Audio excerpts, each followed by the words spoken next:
নমস্কাৰ, মই অঞ্জলীয়ে পুনৰবাৰ স্বাগতম জনাইছোঁ। আশা কৰিছোঁ আপোনালোক সকলো ভালে আছে, ময়ো ভালে আছোঁ। আজি মই আপোনালোকৰ কাৰণে এটা ভিডিঅ' লৈ আহিছোঁ আৰু ভিডিঅ'টো মোৰ আজি ফুলনিত কাম কৰি থাকোঁতেই ষ্টাৰ্ট কৰি লৈছোঁ। তাকে আপোনালোকে গম পাইছে থাম্বনেইল দেখি। আজি মই আপোনালোকৰ কাৰণে লটাছৰ টিউবাৰ কেনেকৈ মই ৰুইছিলোঁ তাকে অকণমান ভিডিঅ' আকাৰত আপোনালোকক দেখাব লৈছোঁ। তাকে ভিডিঅ'টো স্কিপ নকৰাকৈ শেষলৈকে চাব বুলি আশা ৰাখিলোঁ।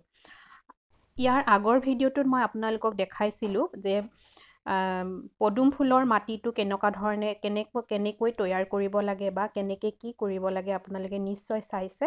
আৰু তাৰ এসপ্তাহ 15 দিনমানৰ পিছত মই ৰুব লৈছোঁ। আচলতে প্ৰায় এসপ্তাহমান হৈছে মই ভিডিঅ'টো দিয়াটোহে অকণমান মোৰ দেৰিকৈ দিছোঁ। আৰু তাকে ৰুইছিলোঁ অকণমান ভিডিঅ'টো তাকে দেখাওঁ। টিউবাৰকেইডালনো মই কেনেকৈ ৰুইছিলোঁ তাকে আগৰে এটা ভিডিঅ'ত দেখাইছোঁ, আগতেও কৈছোঁ। আৰু যিসকল নতুন মোৰ নিউ ছাবস্ক্ৰাইবাৰ সেইসকলে নাজানিব পাৰে বা চোৱা নাই, সেইকাৰণে এই ভিডিঅ'টো মই আগবঢ়ালোঁ। তাকে আপোনালোকে স্কিপ নকৰাকৈ শেষলৈকে চাব বুলি আশা ৰাখিলোঁ। আৰু আপোনালোকৰ মৰম আৰু ছাপোৰ্টৰ অবিহনে মই ইমান দূৰ আগুৱাই যোৱা সম্ভৱ নহয়, সেইকাৰণে আপোনালোকৰ মৰম আৰু আশীৰ্বাদ মোৰ লগত সদায় থাকিব বুলি আশা ৰাখিলোঁ। আৰু এয়া মই কাম কৰি থকা ফুলত কৰি থকা কামকেইটা হৈছে এই যে মই ক্লাইম্বিং অনিয়নকেইটা ভালেকেইদিনৰ পৰা খুচৰি দিবলৈ আছিলে আৰু অলপমান তাৰ কাম আছিলে, সেইকেইটা কাম কৰোঁ বুলি ল'লোঁ আৰু লগতে মই ভিডিঅ'টো ষ্টাৰ্ট কৰি ল'লোঁ। ক্লাইম্বিং অনিয়ন সঁচাকৈ এটা খুব ধুনীয়া প্লাণ্ট হয়, খুব ইউনিক হয়। আপোনালোকৰ যদি কোনোবাই নাই বা ল'ম বুলি ভাবিছে নিশ্চয় সংগ্ৰহ কৰিব পাৰে। একেবাৰে তাৰ কেয়াৰটো কম হয় আৰু খুব ধুনীয়া লাগে, ইউনিক হয়। অনিয়নটো যিমানেই ধুনীয়াকৈ ডাঙৰ হৈ যাব, যিমানেই তাৰ বয়স হৈ যাব, সি সিমানেই ধুনীয়া হৈ পৰিব আৰু খুব ভাল লগা এটা প্লাণ্ট। আপোনালোকে নিশ্চয় সংগ্ৰহ কৰিব পাৰিব মোৰ পৰা। যদি আপোনালোকে বিচাৰি আছে তেনেহ'লে ক্লাইম্বিং অনিয়ন মোৰ পৰা ল'ব পাৰিব। আৰু ইমান ডাৱৰীয়া বতৰ, তাৰ মাজতে বতৰটো অকণমান মুকলি কৰিছিলে, তাৰ মাজতে মই এইকেইটা কাম আজি কৰি ল'লোঁ। সদায় ইটো কৰিম সিটো কৰিম কৰোঁতে সিটো কৰোঁতে এই কামটোৱে মোক থাকি গৈছিলে। আজি এই ক্লাইম্বিং অনিয়নখিনি অকণমান মই ঠিক ঠাক কৰি ল'লোঁ আৰু আপোনালোকক দেখাব লৈছোঁ যে কেনেকুৱাকৈ মই কি কৰিলোঁ আৰু কেনেকৈ মই ক্লাইম্বিং অনিয়নখিনি ৰাখিছোঁ বা কেনেকুৱা ধৰণৰ হৈছে তাকে মই অকণমান দেখাম। আৰু মোক বহুতে সোধে যে বাইদেউ আপোনাৰ যেতিয়া মোৰ ওচৰলৈ আহে বা মোৰ ফ্ৰেণ্ডসকলে যে সোধে তুমি তোমাৰ কিমান দিনৰ পৰা তুমি নাৰ্চাৰী কৰিছা বা তুমি কেতিয়াৰ পৰা এইবিলাক জনা হ'লা, তেনেকৈ সোধে। মোৰ আচলতে নাৰ্চাৰী বুলি ফুল বিক্ৰী কৰিছোঁ প্ৰায় মোৰ 4 বছৰমান হৈছে ফুল বিক্ৰী কৰা বা মোৰ নাৰ্চাৰী। তেতিয়ালৈকে মোৰ নাৰ্চাৰী বুলি জনা হোৱা নাছিলে। নাৰ্চাৰী জনা হৈছে মোৰ 2 বছৰমান হৈছে, মোৰ যিখন বৰ্ড দিছিলোঁ নাৰ্চাৰী বুলি, আভা নাৰ্চাৰী বুলি, সেয়া প্ৰায় মোৰ 2 বছৰমান হৈছে। আৰু তাৰ আগত 2 বছৰ মই কোনো নাৰ্চাৰী বুলি নহয়, মই তেনেকেই বিক্ৰী কৰি আছিলোঁ ফুল। আৰু তাৰ পাছত মোৰ যিসকল আহে গ্ৰাহক চবেই কয় যে আপুনি এখন নাৰ্চাৰী বুলি এখন চাইনবৰ্ড লগাই দিয়ক, নহ'লে আমি কেতিয়াবা কওঁ মানুহক যে তাত ফুল বিক্ৰী কৰে, তেতিয়া সোমাবলৈ বেয়া পায়, কাৰণ হয় নে নহয়, বিক্ৰী কৰিব নে নকৰে এনেকুৱা বুলি ভাবে বোলে, আপুনি চাইনবৰ্ড এখন দিয়ক। সেই তেনেকৈ মই বহুতৰে অনুৰোধত চাইনবৰ্ডখন দিয়া আজি মোৰ 2 বছৰ হৈছে। আৰু তাৰ আগতে চাইনবৰ্ড নিদিয়াকৈ বা কোনো নামকৰণ নকৰাকৈ মই ফুল বিক্ৰী কৰি আছিলোঁ। এতিয়া বৰ্তমান মোৰ 4 বছৰ সম্পূৰ্ণ হৈছে। আৰু তাৰ আগতে মই 10-15 বছৰৰ আগৰ পৰাই 10-15 বছৰ আগৰ পৰাই মই ফুলৰ লগত জড়িত, প্লাণ্টৰ লগত জড়িত আছিলোঁ।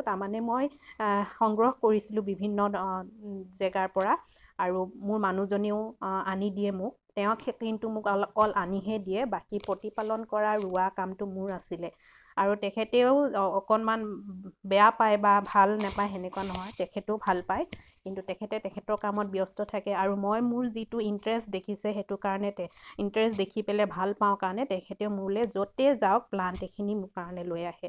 তেনেকৈ আনোতে মোৰ বহুত প্ৰজাতিৰ প্লাণ্ট হৈ গৈছিলে এটা সময়ত। বহুত বেছি হৈ গৈছিলে আৰু সেই প্লাণ্টবিলাকে মোৰ ঘৰটো পুৰা নাৰ্চাৰী নিচিনা কৰি ৰাখিছিলে বহুতে কয় যে বিক্ৰী কৰিব নেকি তেনেকুৱা তেনেকৈ আৰু কৰোঁতে বিক্ৰী এটা দুটাকৈ কৰোঁতে আৰু এতিয়া মোৰ নাৰ্চাৰী সৰু সুৰা এখন নাৰ্চাৰীলৈ ৰূপান্তৰিত হ'ল তাকেই আছিলে অকণমান মই আপোনালোকক সেয়া জনাই দিলোঁ তাৰ পাছতে এয়া দেখাইছোঁ আপোনালোকক মোৰ এই ক্লাইম্বিং অনিয়নখিনি চাওক খুব ধুনীয়া হৈ পৰিছে এতিয়াও বহুত বেছি বাকী আৰু অলপমান ডাঠ হ'ব ইয়াৰ যিডাল তাৰ ষ্টিম হয় এডাল পুৰা ঘাঁহৰ নিচিনা হৈ যায় আৰু দেখাত খুব ধুনীয়া সুন্দৰ হয় আৰু অনিয়নটো মই কৈছোঁৱেই যিমানেই তাৰ বয়স হৈ যায় ডাঙৰ হৈ যাব আৰু সিমানেই ধুনীয়া হৈ পৰিব আৰু এই ধৰণে মোৰ বিক্ৰীৰ বাবেও আছে আৰু ফ্ৰেমৰ সৈতেও পাব আৰু ফ্ৰেমৰ সৈতে নথকা মানে তেনেকৈও পাব আৰু ইয়াৰ গোটেইকেইটা যে বিক্ৰীৰ বাবে নহয় মোৰ নিজৰ হয় ইয়াৰ এটা এই সৰুটো এইটো বিক্ৰীৰ বাবে ৰাখিছোঁ আৰু এইটো খুব ধুনীয়া লাগে সৰু কাৰণে বেছি মৰম লাগে মই আপোনালোকক দেখাই দিছোঁ এয়া চাওক খুব ধুনীয়া যদি আপোনালোকে কোনোবাই সংগ্ৰহ কৰিম বুলি ভাবিছে ল'ম বুলি ভাবিছে তেনেহ'লে মোৰ পৰা ল'ব পাৰিব তাকে অকণমান দেখাই দিলোঁ মোৰ ক্লাইম্বিং অনিয়নৰ সৌন্দৰ্য কেনেকুৱা ভাল লাগিছেনে ধুনীয়া লাগিছেনে কমেণ্ট এটা কৰি জনাব ঠিক আছে বেছি দেৰি নকৰোঁ বলক মই লটাছৰ টিউবাৰনো কেনেকৈ ৰুইছিলোঁ তাকে চাওঁ এয়া মই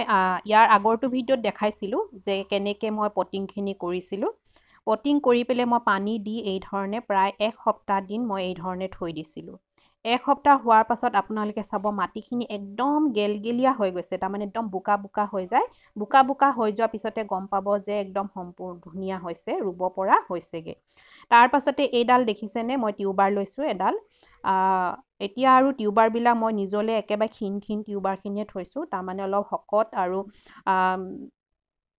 হেল্ডি টিউবাৰবিলাক মই বিক্ৰী কৰি দিয়া হৈছে আৰু মোৰ নিজলৈ এই ধৰণে সৰু সৰু ক্ষীণবিলাক থৈ লৈছোঁ আৰু ক্ষীণবিলাকেও যে নহ'ব সেইটো নহয় ক্ষীণবিলাকেও মানে ধুনীয়াই হয় বেয়া নহয় ইয়াৰ মেইন গ্ৰ'থ টিপবোৰ যদি ওলাই থাকে ধুনীয়াকৈ একেবাৰে সেইডালো হেল্ডি বুলিয়ে ধৰিব পৰা হয় আৰু গ্ৰ'থ টিপবোৰ যাতে নেভাঙে তাৰ প্ৰতি লক্ষ্য ৰাখিব সেইকাৰণে খুব সাৱধানে ৰুব আৰু এই ধৰণে দেখিছেনে মই ধুনীয়াকৈ এটা হোল কৰি ল'লোঁ টিউবাৰডাল যিমান দীঘল সিমান দীঘল জোখ এটা লৈ পেলাই আপোনালোকে এই ধৰণে খান্দি ল'ব খান্দি পেলাই আকৌ ধুনীয়াকৈ পুতি দিব তাৰ পাছতে পানী দিব লাগিব আকৌ এটা নেক্সট এটা ৰুই দেখাইছোঁ এডাল চাওক এই যে কলা কলা এইবোৰ হৈ আছে এইবিলাক আপোনালোকে লেতেৰা বুলি বা কিবা লাগি আছে বুলি ভাবি পেলাই আপোনালোকে চাফ চিকুণ কৰি নিদিব এনেকেই থাকিব দিব আৰু আকৌ এনেকৈ ধৰণে এটা জোখ ল'লোঁ জোখ লৈ পিনে এই ধৰণে মই এটা গাঁত নিচিনা বনাই ল'লোঁ বনাই পেলাই এই ধৰণে পুতি দিলোঁ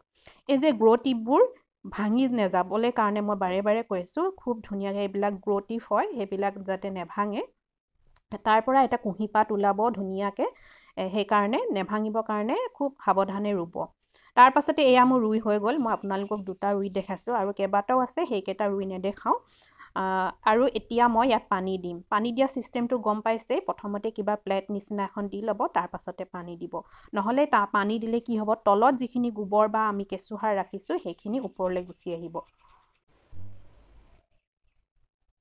এয়া দেখিছেনে মই এখন প্লাষ্টিকৰ প্লেট দি লৈছোঁ আৰু ইয়াৰ ওপৰত মই পানীখিনি দিছোঁ নহ'লে পানী দিলে যে এটা হোল হৈ যাব হোল হৈ গ'লে কি হ'ব তলৰ পৰা যিটো আমি বাৰ্মি কম্প'জ বা গোবৰ সাৰ যিটো দিছোঁ সেই সাৰখিনি ওপৰলৈ গুচি আহিব যাতে ওপৰলৈ নাহে সেইটো কাৰণে এইটো ছিষ্টেমত পানীটো দিব লাগে এই ধৰণে পানী দি ৰাখি আপোনালোকে পূৰা ফুল ছানলাইট থ'ব লাগিব যাতে একদম মুকলি আকাশৰ তলত থ'ব নিচিনা থ'ব লাগিব যাতে সূৰ্য পোহৰ ৰ'দ যাতে ধুনীয়াকৈ পাই থাকে ওচৰত কোনো ডাঙৰ গছ গছনি নথ'ব নহ'লে ইয়াত যদি গছ গছনিৰ ওচৰত যদি থাকে ডাঙৰ গছ থাকে যদি ছাঁ পৰি থাকে তেতিয়া ফুলটো নহ'ব অকল পাতহে হ'ব সেইটো কাৰণে ফুল বেছি পাবৰ কাৰণে একদম সম্পূৰ্ণ ছানলাইট যিটো সূৰ্য ৰ'দৰ পোহৰ পৰি থাকিব লাগিব তেনেকুৱা জেগাত ৰাখিব আজি ভিডিঅ'টো ইমানেই আছিলে কেনেকুৱা লাগিলে নিশ্চয় জনাবলৈ নাপাহৰিব আজিলৈ আহিছোঁ বাই